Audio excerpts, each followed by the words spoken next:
Thank you very much, and once again, welcome to the Innovation Hub. The specific aim of the Climate Innovation Center is to grow enterprises in the sustainability or green space, and also to look at supporting mechanisms such as funding, skills development, technology support to support such enterprises. I think we would all agree that it's a very important and necessary discussion. And I would hope that the conclusions that we make tonight can be communicated more broadly. This is basically obviously a big step in terms of ensuring energy security for all citizens and a cleaner, more sustainable energy mix going into the future. I think we've got to always look a little bit broader than just pure electricity. Electricity, of course, we have coal, we have cheap coal, we've had cheap electricity, which made it very difficult to do renewables. But we do have abundant sun, we do have abundant wind in certain areas in the country. So we're well placed in terms of greening our electricity, and there is a big program going to do that. To make a real difference, of course, we've got to move into the local manufacturing. We're looking at financing that, and the criteria is becoming stricter if you want to play in the renewable space to meet the local criteria. And then it's critical that we involve more small businesses. The first round of projects, it has been very difficult for small guys to participate. I think that we need to acknowledge. It's a very capital intensive program which needs a high upfront investment. We view that as a lever that we use to make the program more inclusive and to make the program to include the small businesses, because even way down the value chain you will still be able to add value to the locally manufactured products, and I think that is going to make a big difference in the program. And then again, we're also looking at the incentives that the DTI is offering to make it easier for local manufacturers to invest in renewable energy. So I would say that the opportunities for small businesses are endless, and we just need to identify the area that we want to focus on and build the idea. You come up with a new technology or a new idea, it gets incubated and financed, and it goes all the way to actually being industrialized through the IDC's support. And you have policymakers in the room who will begin to understand some of the challenges along the value chain. The IPP program is a subset of the overall picture. We still have water issues to deal with. And so from the Technology Innovations Agency perspective of positioning in the marketplace, what we would like to see happening in this space, primarily for IPPs in this case, is we want to focus more on the upstream of the value chain other than the downstream. So let me just define that. What I'm more interested in is to find those SMMEs that are developing second, third, fourth generation technologies that will probably even replace what we know now or what people are financing now. A lot of technologies that we fund are things that will get into the market in the next 2 to 3 years. So we get to see things that are not yet fully in the market yet. So from where we sit, there is definitely opportunities for many SMMEs to, if you don't have the intellectual property that's required to maintain some competitive edge, but you have a strong desire and an understanding for a particular technology, we can link you up with some of the researchers that are doing fantastic work, most of whom do not actually know that what they have is ready to go to the market. So we can do the matchmaking and allow you to meet the right people where you can put your money, and ultimately it will be a commercial success. I think of relevance is our Rural and Community Development Fund. They focus on funding communities on various projects. So, you need to have all your documents in order. So basically they would fund a B entity looking to acquire a stake in a project. We typically are approached by an entrepreneur with a business idea at concept stage. If we like the concept, we obviously do valuation of what they've spent in cash and in sweat, and then put in sort of risk capital, venture capital funding. We then develop the project together, take it through from advancing it from the scoping phase to a PFS. And the idea is the risk capital that we commit early earns us equity on the project. But in terms of what makes a good project, we have a very simple approach. We have three things that we look at in the project. Okay, the first one basically is the technology, which is the product. Okay, which is, can it be made? How's it made? What have we got the raw materials to make the product? Have we got the land to do the project? So the second part is marketing. The marketing guys say, well, that product, can we sell it? How much of it can we sell it, and what price can we sell it at? Third thing is we look at the financials, and we take the technical costs of the thing, operating, all the costs, operating costs, capital costs. We look at the revenue we'll get from the marketing side, put the two together, and we come up with a financial model, a balance sheet, an income statement, and we look at how much debt the business can bear, how long it'll take before it'll be able to repay. So it's really simple sort of business development project development that we look at. But we do get involved earlier.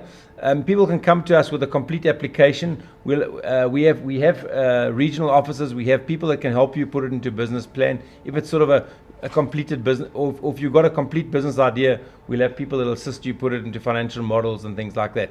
So I think it's very important that there are places like the IDC that you can go, and if you're like a technologically minded person, you can bring a technology and say, I need to fund this, and I know I need to fund this, but how do I do it? And then you can go there and say, okay, they can help you with that. But if I see a project and I don't see these two elements, I can't recommend it. So it's very important actually where you're going to get the money. And on the other side, there's people like financial people that are very financially minded. They don't know really a lot about the technology.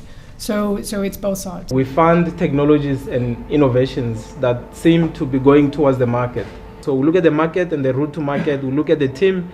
We look at the intellectual property and generally the technology in terms of the soundness and the operability beyond feasibility. So we look at viability, and it gets a lot more involved in the due diligence process. The feedback that we've been getting from commercial banking institutions is localization is a risky business for them, because you are basically asking them to fund a new manufacturer who have no financial track record. It's very difficult for them to take that kind of risk. Basically, they're doing their normal due diligence, and all the projects are coming out outside the risk parameters where they'd have to reject them. So it's very important, your point, saying that we do have these other enterprises that can support the projects. We will pay you. That's why we have offices all over the provinces where we have business development managers. They will sit with you to take you through the application form. They will not complete it for you because you have to take the ultimate responsibility for it.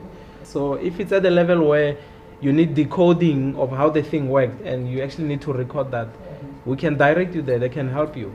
If you're at the level where you need someone to sit down with you and look at your application form, we are there so that we can be accessible to people. Green economy is a very new sector. So in green economy, there is no idea that is early stage, because most of the ideas are very early stage. And whenever somebody says to me, I'm actually so tired of hearing the word bankable. They're like, is it a bankable project? Well, actually, no. How can it be in this space? And these are all projects. We're all talking about early stage projects.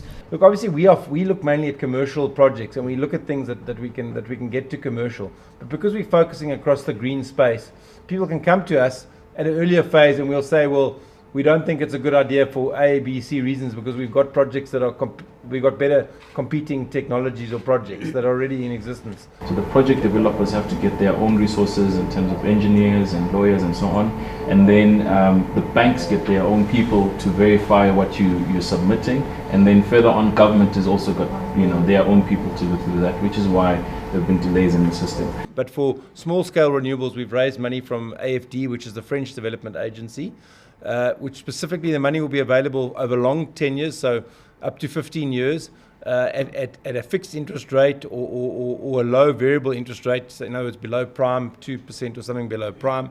So we have those funds available, and we want to put very simple and clear qualifying criteria in place for the fund.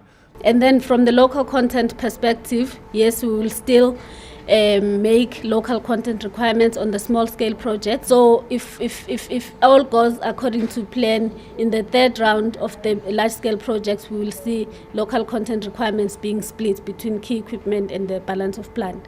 Now it starts at that level from where I sit, in as far as some of this regulatory and incentive support that we need. On the same line, we should be able to be generating power from our houses, from the rooftops, back into the grid. So if there was such market, it spells the right things for us to be able to get a lot of these small, usually not tested type technologies onto the roofs.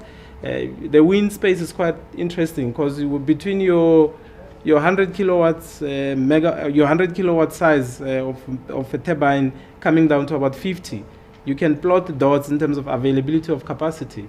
So we have intellectual property. We can produce cost effectively a 50 kilowatt unit in this country, but unless there's some incentive that allows for us to become first consumers, it gets difficult when you start looking at the costs. We have monopoly industries in the country who make it sometimes very difficult for the small player to get in, because it's not in their interest to do it. So they really need to be managed from policy through regulations in terms of doing it, because there's no reason why it can't be done. Has this been used? Is there any data? Does it really perform? Has it been tried and tested? Yes, these are new technologies and so on, but I think we can certainly, with government's help, set up pilot projects. For the ideas and concepts, the banks are not really the right places. If it's early phase, then it's got to go to something like TIER, or it's got to the DTR schemes that we manage that help you develop prototypes, make them commercial. But for the small projects, typically, the very big projects we co-finance with a bank, because no one wants to be exposed to the total project, in terms of risk. But for the smaller projects, we would be quite happy to finance all the debt in the project. So as a development financier, so we could provide the full loan. The money will be there if the regulatory framework's there. The money will be there. And from RDC side, we have got appetite. Whilst government is pushing, for the banks to open up to new technologies and so on, and for more local content, I think they also need to play a part in facilitating, and making it easier for the banks to relax in terms of their risk aversion. There's been a lot of lessons that were learned doing the big projects, and I would certainly hope that those can be transferred to make things easy in terms of rolling out the smaller projects. Also, we must look broader than just energy.